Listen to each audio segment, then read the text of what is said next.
আসসালামু আলাইকুম প্রিয় সপ্তম শ্রেণীর শিক্ষার্থীবৃন্দ। কালকে তোমাদের শিল্প সংস্কৃতি পরীক্ষা। তো শিল্প সংস্কৃতির প্রশ্ন এবং এর উত্তর নিয়ে আজকে এই ভিডিওটির মাধ্যমে হাজির হয়েছি। তো ভিডিওটি শুরু করার আগে তোমরা চ্যানেলটিকে সাবস্ক্রাইব করো এবং পাশে থাকা বেল আইকনে প্রেস করো যাতে সকল বিষয়ের সাজেশন তোমরা পেয়ে যাও। তো শুরু করছি আজকের ভিডিও। তো এখানে লিখে আছে তোমাদের বিদ্যালয়ে মহান স্বাধীনতা ও জাতীয় দিবস উপলক্ষে অনুষ্ঠান আয়োজিত হবে। অনুষ্ঠানটি পরিকল্পনা ও আয়োজনের সকল দায়িত্ব তোমাদের।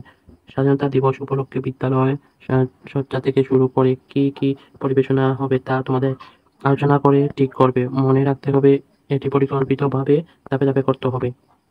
তো তারপর এখানে কাজ এক লেখা আছে অনুষ্ঠান আয়োজনের দলগত আলোচনা ও পরিকল্পনা ক খ গ। তো তারপর এখানে লিখে আছে এই কাজের জন্য তোমাদেরকে 20 জনের দলে একত্র করা হয়েছে। এবার দলের সবাই আলোচনা অংশগ্রহণ করবে এবং পরিকল্পনা দলের সদস্যরা নিম্নোক্ত কাজসমূহ কিভাবে করবে তা আলোচনা করে নিজেদের মধ্যে ভাগ করে নিবে। দল বিভাজনের সময় চেষ্টা করবে সব দলে যেন সমান বা কাছাকাছি সংখ্যক সদস্য থাকে, আর যদি তা না হয় তবে লক্ষ্য রাখবে একটি দলে যেন পক্ষে 4 জন সদস্য থাকে। মূলত 3টি দলে ভাগ হয়ে যেতে হবে তোমাদের। তারপর লেখা আছে আলোচনা সাপেক্ষে তোমাদেরকে যেকোনো একটি দল বেছে নিয়ে নিচের কাজগুলো করতে হবে। তো দলগুলো হবে নিম্নোক্ত। তো এখানে দলগুলো হলো ক দল হলো অনুষ্ঠান আয়োজক দল, খ দল হলো অনুষ্ঠানে সাজসজ্জা দল এবং গ দল হলো পরিবেশনার দল। ক অনুষ্ঠান আয়োজক দল এখানে লেখা আছে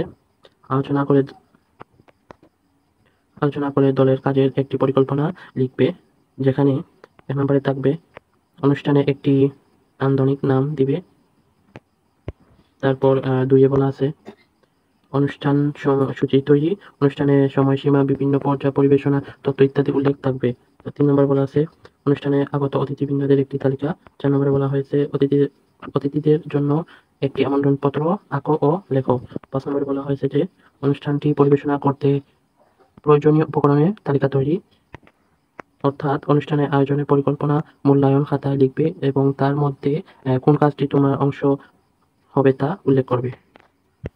তো এই হলো কাজ 1 এর উত্তর। তো কাজ 1 অনুষ্ঠান আয়োজনের আয়োজক তোমরা এটি পড়ে নিবে, আমি দেখিয়ে দিচ্ছি, তোমরা এটি পড়ে নিবে। তারপর এই অনুষ্ঠানের সময়সূচি দেওয়া আছে, তোমরা এগুলো পড়ে নিবে ভালো করে। আমি যদি বলি তাহলে ভিডিওটি অনেক লম্বা হয়ে যাবে, তাই এর কারণে বললাম না। তোমরা স্ক্রিনশট নিয়ে নিবে।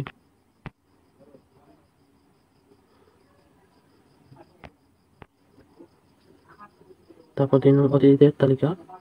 সভাপতি জনাব, এখানে তোমাদের যেকোনো একজন সভাপতির নাম দিয়ে দিবে। তারপর ম্যানেজিং কমিটি অত্র বিদ্যালয়ে তোমাদের বিদ্যালয়ের নামটি দিয়ে দিবে। তারপর প্রধান অতিথি জনাব, যেকোনো একজন নাম দিয়ে দেবে তোমাদের। তারপরে বিশেষ অতিথির নাম দিবে। তারপর অত্র বিদ্যালয়ের প্রধান শিক্ষক এটি দিয়ে দিবে। তারপর এই যেগুলো দেওয়া শিক্ষক মন্ডলী এগুলো দিয়ে দিবে। তারপর আমন্ত্রণপত্র, আসলে তোমার আমন্ত্রণপত্র সবাই লিখতে পারো। তো আমন্ত্রণপত্র প্রথমে তোমার এখানে প্রিয় অতিথির নাম দিবে। তারপর এগুলো লিখতে হবে আমাদের একান্ত সামান্য অতিথি হিসেবে আপনার আমন্ত্রণ জানিয়েছি। আমরা সত্যি আনন্দিত হব যদি আপনি আমাদের বার্ষিক সংস্কৃত অনুষ্ঠানে অংশগ্রহণ করে আমাদের সহযোগিতা করেন। তারপর এখানে তারিখ দিবে, সময়, স্থান, তারপর এগুলো দিয়ে দিবে। তারপর এখানে সময়, স্থান দিয়ে দিবে, আর তারপর লাস্টে ধন্যবাদ এবং আপনার নামটি দিয়ে দিবে। তো 4 নম্বরে দেওয়া আছে অনুষ্ঠানের উপকরণ, মঞ্চ, সাউন্ড সিস্টেম, ব্যানার ইত্যাদি। তো এই ছিল কাজ 1 এর উত্তর। তো এখন কাজ 2। তো কাজ 2 বলা হয়েছে স্লোগান তৈরি করে নিজেদের পছন্দের ফন্টে লেখা, এটা একটি কাজ। কয়েতে দেওয়া আছে স্বাধীনতা দিবস উপলক্ষে একটি স্লোগান তৈরি করে লিখতে হবে। আর স্বাধীনতা দিবসের স্লোগানটি শিক্ষার্থী নিজের পছন্দের ফন্টে লিখতে হবে। ইচ্ছে করলে বইয়ের প্রদত্ত কোনো ফন্ট থেকে দেখেও লিখতে পারে। তো এখন আমি কাজ 2 এর উত্তরটি দেখিয়ে দিব। তো এখানে বলা আছে স্বাধীনতার জন্মগ্রহণ, স্বাধীনতা সংরক্ষণ, এই স্লোগানটি মুক্তিযুদ্ধে অমৃত স্মৃতি, স্বাধীনতার আলোকে প্রগতির পথে, স্বাধীনতা আমাদের স্বপ্ন, আমাদের ভবিষ্যৎ। তো এই ছিল কাজ 2 এর উত্তর। তো কাজ 3 বলা আছে দলভিত্তিক পরিকল্পনা, উপস্থাপন, পরিবেশ। তো এই সবটি তোমরা দেখে যাবা। এটি পরিবেশনা সফল দিক এবং পরিবেশনা দুর্বল দিক, এই দুটি বাক্য লিখতে। তো এটিরও আমি উত্তর লিখে দিচ্ছি। তো এই হলো কাজ 3 এর উত্তর, তোমরা এটি পড়ে নেবে, আমি আর বললাম না। তো এই ছিল আজকের ভিডিও।